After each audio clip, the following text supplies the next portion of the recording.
ഇതിൻ്റെ ഒരു ഡ്രോബാക്ക് ആയിട്ട് എല്ലാവരും പറയുന്നത് ഈ വാഹനത്തിൽ ബാക്കിൽ ആൾക്കാർ ഇരിക്കുമ്പം ഈ ഒരു ടയറും ഈ ഒരു മുകളിലേക്ക് പോയിട്ട്.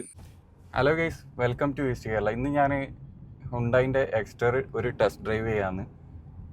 കുറച്ച് സമയമായിട്ട് ഞാൻ ഓടിക്കുന്നുണ്ട്. വണ്ടി ഭയങ്കര കംഫർട്ടാണ് ഓടിക്കാൻ വേണ്ടിയിട്ട്.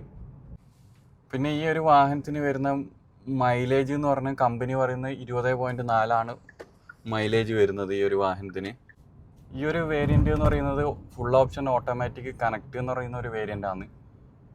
9,99,000 ഇതിന് വരുന്നത്. ഇത് പിന്നെ ഓട്ടോമാറ്റിക് ആയതുകൊണ്ട് കുറച്ചും കൂടെ കംഫർട്ടാണ് നമുക്ക് ട്രാഫിക്കിലൊക്കെ ഡ്രൈവ് ചെയ്യാൻ. പ്രത്യേകിച്ചിട്ട് ലേഡീസിനെല്ലാം ആണെങ്കിൽ വളരെ കംഫർട്ടാണ്. ഇപ്പം വരുന്ന ഒരു കാലഘട്ടത്തിൽ എനിക്ക് തോന്നുന്നു ഓട്ടോമാറ്റിക്കാണ് കൂടുതൽ ആൾക്കാരും ചൂസ് ചെയ്യുന്നത്. ഇപ്പം നമ്മൾ ഈ ഒരു വാഹനത്തിൻ്റെ മെയിനായിട്ട് ഈ ലുക്ക് പറയുകയാണെങ്കിൽ ഒരു SUV ടൈപ്പ് വാഹനമാണ് വരുന്നത്. ചെറിയൊരു വാഹനമാണെങ്കിലും ഒരു SUV ആണ്. ഇപ്പം എല്ലാവർക്കും SUVയോടാണ് ക്രൈസ്. അപ്പോൾ SUV വേണം, ഒരു ചെറിയൊരു ബഡ്ജറ്റിലുണ്ടെങ്കിൽ തീർച്ചയായിട്ടും SUVയോട് ക്രൈസ് ഉള്ള ആൾക്കാർക്ക് ഈ ഒരു വാഹനം ചൂസ് ചെയ്യാൻ പറ്റുന്നതാണ്.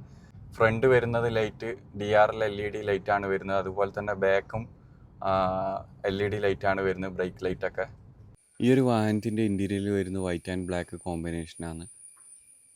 ഡാഷ്ബോർഡ് വരുന്ന വൈറ്റ് ആൻഡ് ബ്ലാക്ക്, അതുപോലെ തന്നെ സീറ്റ് വരുന്ന ബ്ലാക്ക്. റിയർ സൈഡിലേക്ക് പോവുകയാണെങ്കിൽ ഒരു AC വെൻ്റ് ഉണ്ട്, അതുപോലെ തന്നെ USB ചാർജിങ് സ്പോട്ട്. 3 പേർക്ക് ഹെഡ് റെസ്റ്റും കൂടി ബാക്കിൽ വരുന്നുണ്ട്. ഫ്രണ്ടിൽ വരികയാണെങ്കിൽ വയർലെസ് ചാർജിങ് സ്പോട്ട് വരുന്നുണ്ട്. മനോഹരമായിട്ടാണ് ഇൻറ്റീരിയലൊക്കെ ഡിസൈൻ ചെയ്തിട്ടുള്ള ഈ ഒരു വാഹനത്തിൻ്റെ. ബാക്ക് സീറ്റിലിരിക്കുമ്പോൾ തന്നെ നമുക്ക് കാലിനൊക്കെ അത്യാവശ്യം നല്ല സ്പേസ് ബാക്കിലിരിക്കുമ്പോൾ തന്നെ നമുക്കുണ്ട്. കാല് മുട്ടുന്ന പ്രോബ്ലം അങ്ങനെയുള്ള ഒരു പ്രോബ്ലം ഇല്ല ഇതിന്. അതുപോലെ നമുക്ക് നല്ല ഹെഡ് സ്പേസ് തരുന്നുണ്ട് ഈ വാഹനത്തിന്. ബാക്കിലിരിക്കുമ്പോഴാണെങ്കിലും ഞാൻ അത്യാവശ്യം നല്ലൊരു ഹൈറ്റുള്ള ഒരാളാണ്.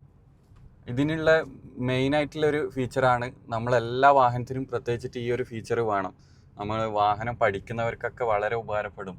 ഹിൽ അസിസ്റ്റ് എന്ന് പറഞ്ഞിട്ടൊരു ഒരു ഫീച്ചറുണ്ട്. ഹില്ലിൽ നമ്മളിപ്പം കയറ്റത്തിലൊക്കെ വണ്ടി നിർത്തി കഴിഞ്ഞെങ്കിൽ ഫുൾ ബ്രേക്ക് ചവിട്ടി കഴിഞ്ഞാൽ ബാക്കോട്ട് വരുന്നില്ല. നമ്മൾ ബ്രേക്കിൽ നിന്ന് കാലെടുക്കുമ്പോൾ ഓട്ടോമാറ്റിക്കായിട്ട് വാഹനം എടുത്ത് പോകുന്നുണ്ട്. അത് വളരെ നല്ലൊരു ഫീച്ചറാണ്. എല്ലാവർക്കും ഈ കയറ്റത്ത് നിന്ന് എടുക്കാൻ വേണ്ടിയിട്ട് പലർക്കും പ്രശ്നമുള്ള ആൾക്കാരാണ്, അവർക്കൊക്കെ വളരെ ഉപകാരപ്പെടും. പിന്നെ ഈ വാഹനത്തിൻ്റെ ഒരു ഫുൾ ഓപ്ഷൻ ആയതുകൊണ്ട് ഇതിൻ്റെ ഒരു പ്രത്യേകത എന്ന് പറഞ്ഞു കഴിഞ്ഞെങ്കിൽ കാറിൻ്റെ അകത്ത് നടക്കുന്ന കാര്യങ്ങളും അതുപോലെ തന്നെ പുറത്ത് നടക്കുന്ന കാര്യങ്ങളൊക്കെ റെക്കോർഡ് ചെയ്യുന്ന ഒരു ഡാഷ് ക്യാം ഉണ്ട്.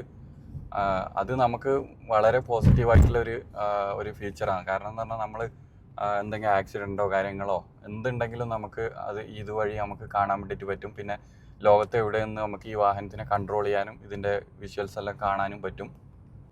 പിന്നെ ഇത്രയും ചെറിയൊരു വാഹനമാണ്, ഇതിൽ ഒരുപാട് ഫീച്ചേഴ്സാണ്. ഞാൻ നേരത്തെ പറഞ്ഞ പോലെ അതുപോലെ ഒരു മെയിനായിട്ട് പറയേണ്ട ഒരു ഫീച്ചറാണ്, നമ്മൾ ഇതിൻ്റെ അകത്തൊരു മീറ്റിംഗ് ഒക്കെ നമുക്ക് നടത്താൻ വേണ്ടിയിട്ട് പറ്റും. മീറ്റിംഗ് 4 പേരൊക്കെ സംസാരിക്കുന്നുണ്ടെങ്കിൽ മീറ്റിംഗ് നടത്തുമ്പോഴൊക്കെ റെക്കോർഡ് ചെയ്തിട്ട് അത് നമുക്ക് വാട്സപ്പിലേക്കൊക്കെ സെൻഡ് ചെയ്യാൻ വേണ്ടിയിട്ട് പറ്റും. അത് നല്ലൊരു ഫീച്ചറായിട്ടാണ് എനിക്ക് തോന്നിയത്.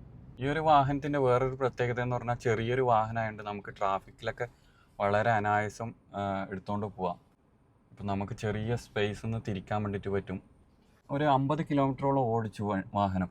അപ്പോൾ എനിക്ക് തോന്നിയ ഒരു പ്രത്യേകത എന്ന് പറഞ്ഞാൽ സ്റ്റിയറിങ് വളരെ ഫ്രീ ആണ്. ഈ പ്രത്യേകിച്ചിട്ട് ഹുണ്ടായിൻ്റെ വാഹനങ്ങൾക്കൊക്കെ എനിക്ക് തോന്നിയൊരു കാര്യമാണ് സ്റ്റിയറിങ് വളരെ ഫ്രീ ആയിട്ട് നമുക്ക് അനായാസം ഹാൻഡിൽ ചെയ്യാൻ വേണ്ടിയിട്ട് പറ്റുന്നത്. ERVM എന്ന് പറഞ്ഞൊരു മോഡ് വരുന്നുണ്ട്. ഫുൾ ടൈം എത്ര സ്പീഡിൽ പോയി കഴിഞ്ഞാൽ നമുക്ക് ബാക്കിലുള്ള വ്യൂ നമുക്ക് കാണാൻ വേണ്ടിയിട്ട് പറ്റും. വ്യൂ എന്ന് പറഞ്ഞൊരു ബട്ടൺ സ്റ്റിയറിങ്ങിൻ്റെ അടിയിലായിട്ട് വരുന്നുണ്ട്. ആ ബട്ടൺ പ്രസ് ചെയ്ത് കഴിഞ്ഞാൽ നമുക്ക് ക്യാമറയിൽ ബാക്കിലുള്ള വ്യൂ മൊത്തം നമുക്ക് കാണാൻ വേണ്ടിയിട്ട് പറ്റും. ഗ്രൗണ്ട് ക്ലിയറൻസ് ഉണ്ട്, അതുപോലെ തന്നെ നമുക്ക് റോഡ് പ്രസൻസ് ഉണ്ട് നന്നായിട്ടുള്ള. നമുക്ക് വാഹനം ഓടിച്ചു പോകുമ്പോൾ തന്നെ നമുക്ക് റോഡ് മൊത്തമായിട്ട് കാണാൻ വേണ്ടിയിട്ട് പറ്റുന്നുണ്ട്. കോൺഫിഡൻ്റ് ആയിട്ട് ഡ്രൈവ് ചെയ്യാൻ വേണ്ടിയിട്ട് പറ്റുന്നുണ്ട്. ഇപ്പം നേരത്തുകളിലൊക്കെ എക്സ്റ്റർ ഒരുപാട് നമുക്ക് കാണുന്നുണ്ട്. കാരണം ഇത് തന്നെയാണ്, നമ്മൾ ചെറിയൊരു ബഡ്ജറ്റിൽ നമുക്ക് എടുത്തു കഴിഞ്ഞെങ്കിൽ നമുക്ക് ഒരുപാട് ഫീച്ചേഴ്സും തരുന്നുണ്ട്. അതുപോലെ തന്നെ 6 എയർ ബാഗ്. പിന്നെയുള്ള ഒരു പ്രത്യേകത എന്ന് പറഞ്ഞാൽ നമ്മൾ ഒരു ബട്ടൺ പ്രസ് ചെയ്തിട്ട് നമുക്ക് ഓപ്പൺ സൺറൂഫ് എന്ന് പറഞ്ഞു കഴിഞ്ഞാൽ ഓട്ടോമാറ്റിക്കായിട്ട് നമുക്ക് റണ്ണിങ്ങിൽ തന്നെ സൺറൂഫ് ഓപ്പൺ ആവും.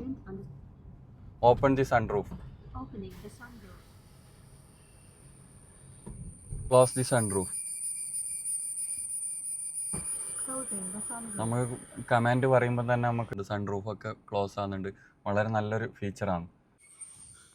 ഇതിൻ്റെ ഒരു ഡ്രോബാക്ക് ആയിട്ട് എല്ലാവരും പറയുന്നത് ഈ വാഹനത്തിൽ ബാക്കിൽ ആൾക്കാർ ഇരിക്കുമ്പം ഈ ഒരു ടയറും ഈ ഒരു മുകളിലേക്ക് പോയിട്ട് തട്ടുന്നെന്നുള്ള ഒരു ഡ്രോബാക്ക് പറയുന്നുണ്ട്. പക്ഷേ അത് ഇതിൻ്റെ അകത്തേക്ക് പോയി തട്ടുന്നില്ല, അതിൻ്റെ വീലാർച്ചിലേക്ക് പോകുന്നതാണ്.